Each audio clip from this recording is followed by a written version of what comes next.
오늘 우리가 함께 나눌 하나님의 말씀은 느헤미야 1장 4절의 말씀이 되겠습니다. 내가 이 말들을 듣고는 앉아서 울고 며칠 동안 애곡하며 하늘의 하나님 앞에 금식하고 기도하여 남유다의 멸망으로부터 140년의 시간이 지난 느헤미야기 당시 예루살렘은 어디에서도 옛 영광을 찾아볼 수 없는 폐허더미가 되고 말았습니다. 느헤미야는 그의 동생인 하나니로부터 고향 땅 예루살렘에 대한 처참한 소식을 전해 듣게 되었습니다.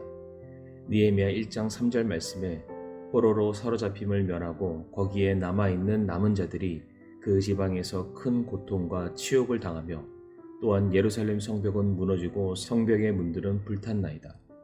이방 나라의 노예와 포로로 붙잡혀가지 않았다는 것이 결코 그들에게 좋은 일이 아니었습니다. 남아있게 된 유대인들을 지켜줄 성벽은 무너졌고 성벽의 문도 불에 타서 마치 허허 벌판과도 같은 곳에서 주변 나라들에 의해서 계속적으로 착취와 공격을 당하고 있다는 자기 동포들의 소식을 듣게 되었을 바로 그때에 느헤미야는 주저앉아 울고 말았습니다. 그런데 그 울음은 잠깐이 아닌 수일이 흐르게 되었고 그렇게 우는 동안 느헤미야는 금식을 선언하고 하늘을 향해 하나님께 간절함으로 애통하는 마음으로 간구하게 됩니다. 여기서 우리가 한번 생각해 봐야 될 것이 왜 느헤미야인가입니다. 어째서 하나님께서는 예루살렘의 회복을 위해서 그 현장에 있었던 예루살렘에 있었던 하나니아와 혹은 그 다른 사람들을 사용하지 않으셨던 이유는 과연 무엇일까? 폐허가 되었던 그 예루살렘 안에서 살고 있던 자들은 과연 하나님께 아무도 간절히 호소하지 않았던 것인가? 왜 굳이 1000km 이상 떨어져 살고 있는 타국에서 자기의 삶을 살고 있는 느헤미야를 부르셔야만 했던 것일까? 저는 이 모든 것에 대한 해답이 바로 오늘 본문의 말씀이라고 저는 믿습니다. 느헤미야에게는 간절함이 있었습니다.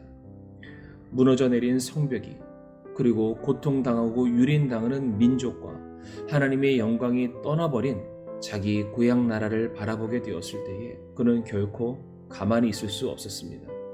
차라리 모르면 몰랐지 그 사실을 알게 된 이상 느헤미야는 간절함과 애통함으로 자기의 목숨을 건 인생 1대의 기도를 하나님께 올려드렸던 것입니다. 에스겔서 22장 30절과 31절 말씀에 이와 같은 말씀이 기록되어 있습니다. 그 땅을 위해 내 앞에서 울타리를 세우며 무너진 곳에 서서 나로 하여금 그것을 멸하지 못하게 할 한 사람을 내가 그들 가운데서 찾았으나 아무도 찾지 못하였노라. 그러므로 내가 내 경노를 그들 위에 부으며 내 진노의 불로 그들을 소멸시켜 그들의 길을 그들의 머리에 보응하였느니라. 주 하나님이 말하노라. 하나님께서는 죄악이 가득했던 예루살렘과 유다 왕국을 향한 멸망의 뜻을 가지고 계셨습니다. 하지만 그것을 그렇게 하지 못하게 할 한 사람, 한 의인을 마지막 순간까지 찾으셨다라고 말씀하고 있습니다. 예루살렘 성이 무너지고 있을 때에 혼자서라도 성을 쌓는 한 사람, 성 무너진 데를 자신의 몸으로 막아서서 하나님을 향하여 하나님 제발 이 성을 멸하지 말아달라고 간절히 탄원하는 그 한 사람을 찾으셨던 것입니다. 그런데 불행하게도 하나님은 단 한 사람도 찾지 못하였다라고 말씀하셨습니다. 지금 그 누구도 하나님의 백성들을 향한 하나님의 심판 앞에 통탄해하며 자신들의 죄악에 대해서 눈물로 호소하는 그 한 사람을 찾을 수 없었다는 그러한 말씀입니다. 그렇게 무너져버린 성벽을 향해 다시금 그것을 쌓아 올리고자 자기의 몸과 인생을 바쳐 무너져 내리는 저 성벽을 막아설 하나님의 은혜와 긍휼을 간절히 구하는 한 사람, 바로 느헤미야가 나타났던 것입니다. 그렇기 때문에 하나님께서는 그를 사용하사 예루살렘의 새로운 회복의 역사를 써 내려가시게 된 것입니다. 이 사건들을 바라보면서 하나님의 은혜에 감사를 드리는 그 마음과 동시에 다른 한편으로는 저 무너져버린 성벽을 바라보면서 왜 그 누구도 느헤미야처럼 주저앉아 통곡하고 금식을 선언하며 간절하고 애통하는 그 마음으로 기도하는 자가 없었던 것일까? 지금 우리가 살고 있는 세상은 교회뿐만 아니라 정치, 경제, 사회 전 분야가 점점 어려워지고 있습니다. 그리고 상황은 갈수록 점점 더 심각해지고 있습니다. 그래서 인터넷과 TV 앞에서 이 문제들을 바라보며 세상의 끝날이 다가왔다, 너무나도 걱정스럽고 두려운 일들이 우리 앞에 펼쳐져 있다, 우리가 이렇게 말하고 있지는 않습니까? 그러나 이와 같은 고민과 걱정은 누구나 다 할 수 있는 일들입니다.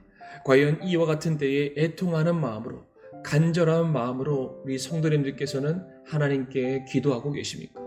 지금 예루살렘 그 성벽이 무너져 내리고 있는 것처럼 우리나라와 사회와 교회와 가정들이 무너져 가고 있는데, 그 무너져 버리는 것을 혼자서라도 쌓으려고, 그 무너져 내리는 것을 몸으로 막아서려고 하나님을 향해 자기 몸을 던져 막아설 줄 아는 기도의 용사는 과연 대체 어디 있다는 것입니까? 느헤미야가 나타나기 전까지는 누구도 이스라엘의 그 현 상태에 대해서 고통하지도 않았고 비통해하지도 않았습니다. 영적으로 피폐해져가는 상황과 현실에 대해서 그들은 전혀 울거나 애통해하거나 기도하거나 금식하지 않았다는 것입니다. 그러나 같은 문제 앞에 느헤미야는 애통할 줄 알았습니다. 모든 동족의 죄를 자기의 죄로 여기며 하나님께 통해 자복하며 하나님의 은혜의 손길을 그가 간절히 구할 줄 알았다는 것입니다. 저는 바로 여기에 우리가 속한 민족과 사회, 우리가 몸담고 있는 교회, 그리고 우리 삶의 중요한 터전인 가정이 다시금 새롭게 회복할 수 있는 이유와 근거가 있다고 저는 그렇게 믿습니다. 우리 사랑하는 성도님들, 느헤미야와 같이 간절한 마음으로, 애통하는 마음으로 하나님의 은혜의 손길을, 도움의 손길을 구할 줄 아는 그러한 믿음이, 그러한 마음이 우리에게 있기를 간절히 소원합니다.